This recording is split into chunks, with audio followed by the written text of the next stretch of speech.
Hello les gens, aujourd'hui je vous présente mon dernier iCapa que j'ai monté. C'est un iCapa custom sur une base AW Custom.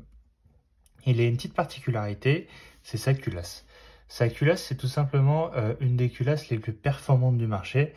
Et voilà, je voulais vous faire une petite review de l'ensemble et comment ça marche. Donc je vais vous commencer par vous présenter la base. La base c'était une HX 2033 où on a gardé uniquement la frame, le magwell, le marteau, les sécurités, la queue de castor et puis les ressorts internes, etc. Mais globalement, on a un peu viré pas mal d'éléments. Ensuite, on a la culasse Ken Props, qui est une culasse 22 LR Skeleton. Donc vous avez différents modèles. Là, c'est le modèle ultra performant parce il a été découpé, etc. Pour être allégé. Il n'y a même pas d'emplacement mire pour être le plus léger possible. Et donc voilà, c'est une culasse qui a fait ses preuves, qui est très performante. C'est une culasse qui est imprimée en SLS, c'est-à-dire c'est une technique d'impression 3D par poudre. Vous avez en fait une machine CNC qui vient déposer, on va dire, un rideau de poudre qui va faire une très fine couche. Et un laser au-dessus va venir sélectionner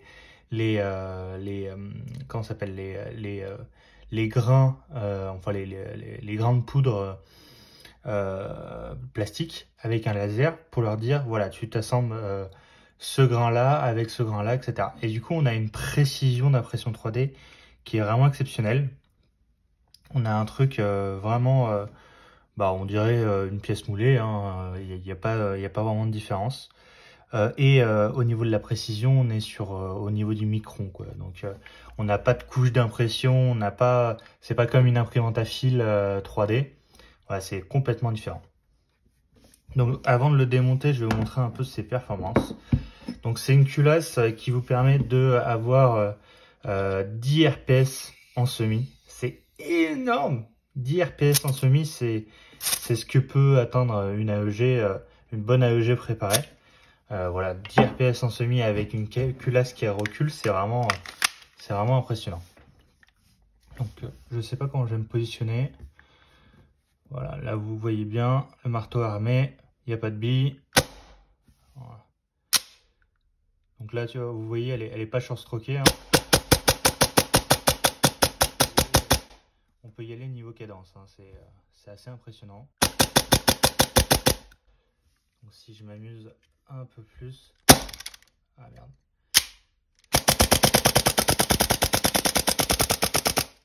Voilà, on peut avoir des cadences assez insane. Parce qu'en fait, la culasse arrière... Hop, je vais la mettre en position bloquée. Alors, je sais pas si je vous ai déjà... Je pense que je vous ai déjà expliqué le principe du split. C'est qu'en fait, vu qu'on n'a que la partie arrière qui recule, voilà, la partie avant est complètement fixe. Le premier avantage, c'est qu'on va avoir une partie très légère, vu qu'on a 2 fois moins de poids à emmener, qui part vers l'arrière. Et le deuxième avantage, c'est qu'on a un canon, et pour le coup, complètement fixe. C'est-à-dire que même s'il y a beaucoup de cadence, etc., de tremblements, etc., le canon reste fixe. Il ne bouge pas. Tout simplement, il ne bouge pas. Pas comme sur un Glock où le canon plonge sous la culasse, ou sur un iCapa non préparé où il y a cet effet, mais moins important, où le canon, effectivement, plonge encore une fois sous la culasse. Là, le canon est complètement fixe, donc on a un tir et une stabilité de tir et une précision et une portée accrue, on va dire. Alors, l'ensemble mobile arrière fait seulement 18 grammes. C'est ultra léger. Du coup, ça fait que, comme vous avez pu le remarquer, on n'a aucun kick. Vraiment, dans ma main, j'ai vraiment aucun kick. J'ai vraiment aucun kick, c'est vraiment impressionnant. Donc c'est aussi un avantage, hein, parce que si vous devez, je sais pas, faire de la suppression de zone dans un couloir et mettre 4 billes dans une porte en très peu de temps, bah, ça peut être super intéressant, quoi. Parce que bah, vous n'avez pas besoin d'attendre la fin du recul pour renchaîner un tir. Donc c'est super intéressant de ne pas avoir de recul. Je sais que beaucoup aiment le recul. Mais voilà, si vous voulez la performance, le recul n'est pas vraiment intéressant, on va dire. Je vais vous la démonter.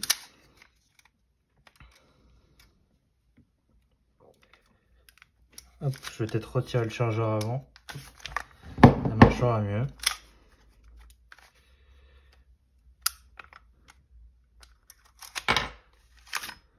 Alors, qu'est-ce qu'on y trouve? Donc, on n'y trouve pas grand-chose. Hein. Je ne l'ai pas encore short-stroké parce que je vais avoir accès au terrain pour short-stroker. Et malheureusement, on n'y a pas accès.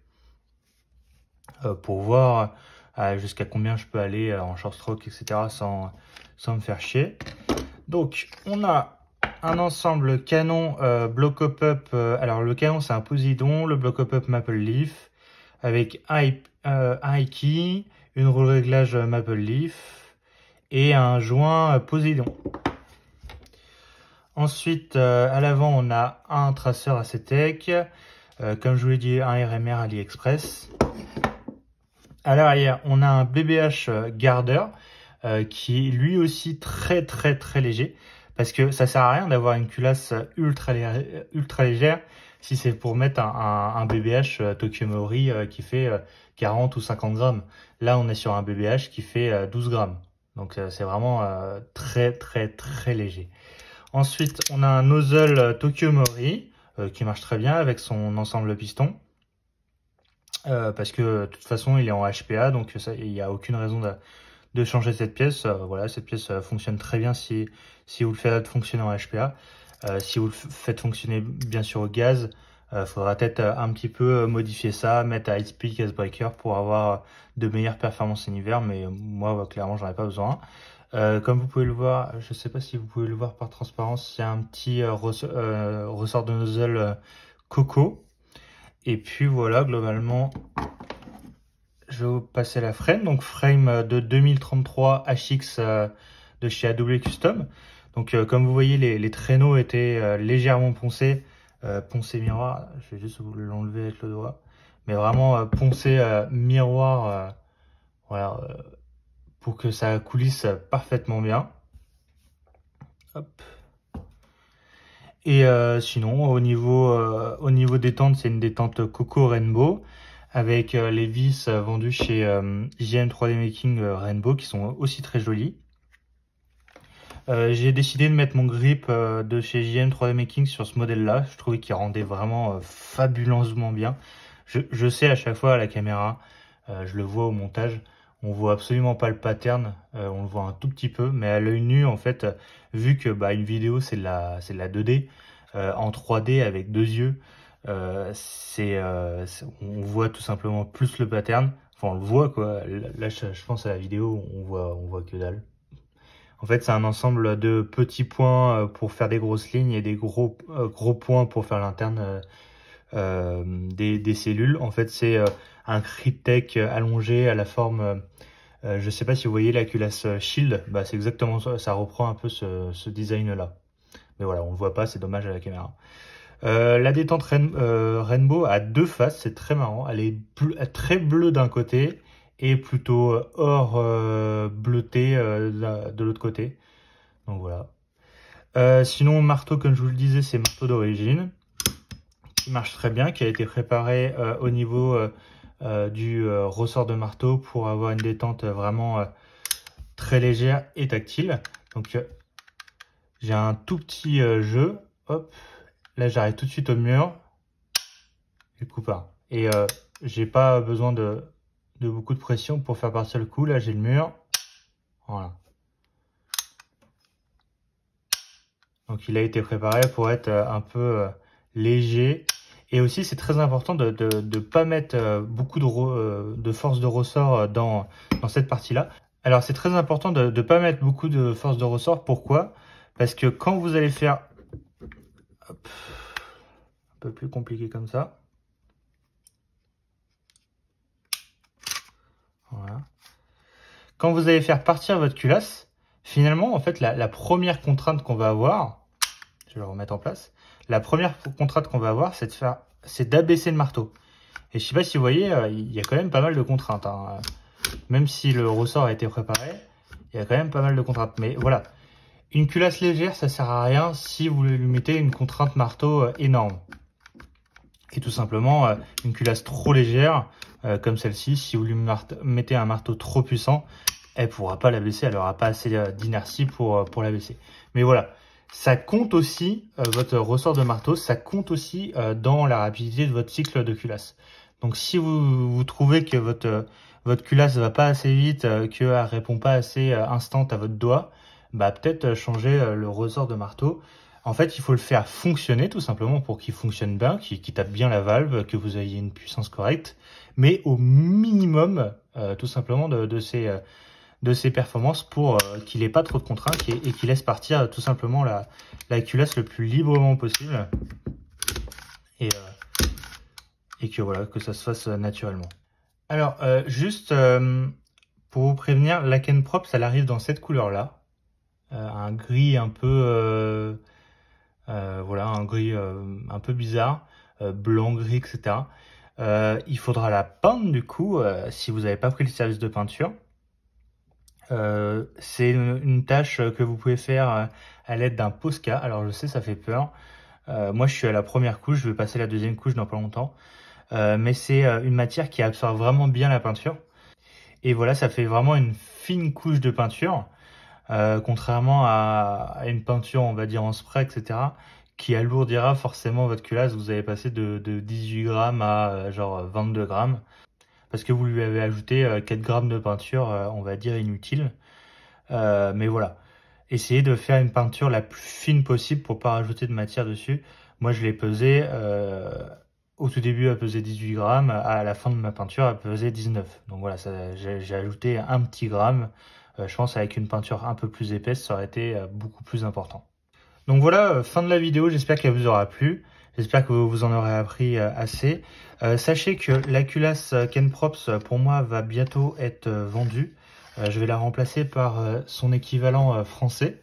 Il y a JN 3D Making qui est en train de développer une culasse que je vais vous mettre en photo et en description, qui pour moi est beaucoup plus jolie que celle-là. Elle a beaucoup plus de découpe arrière, etc. Elle a, on va dire, un pattern qui se reproduit ici, etc. Donc je la trouve beaucoup plus jolie. Et j'ai envie de saluer le travail Made in France plutôt qu'un truc qui vient des USA ou autre part, etc. C'est une culasse qui sera vendue, je crois, au même prix que la Ken Props, avec un pack Early Bird avec plein d'éléments. Donc vous aurez le BBH, le guide plug. Vraiment, il a fait en sorte que quand vous l'achetiez, vous ayez presque plus rien à acheter. Donc c'est vraiment très pratique. Et puis voilà, j'ai envie d'avoir une culasse un peu plus design que celle-ci. Et surtout que la culasse de chez JN 3D Making est polyteintée.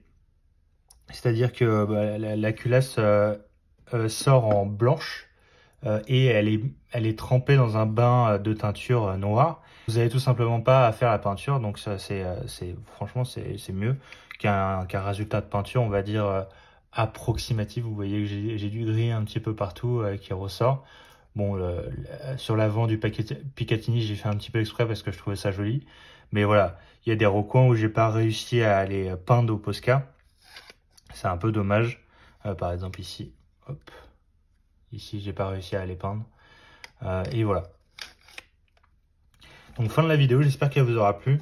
J'espère que vous en aurez appris suffisamment pour peut-être vous lancer dans un custom d'Aikapa.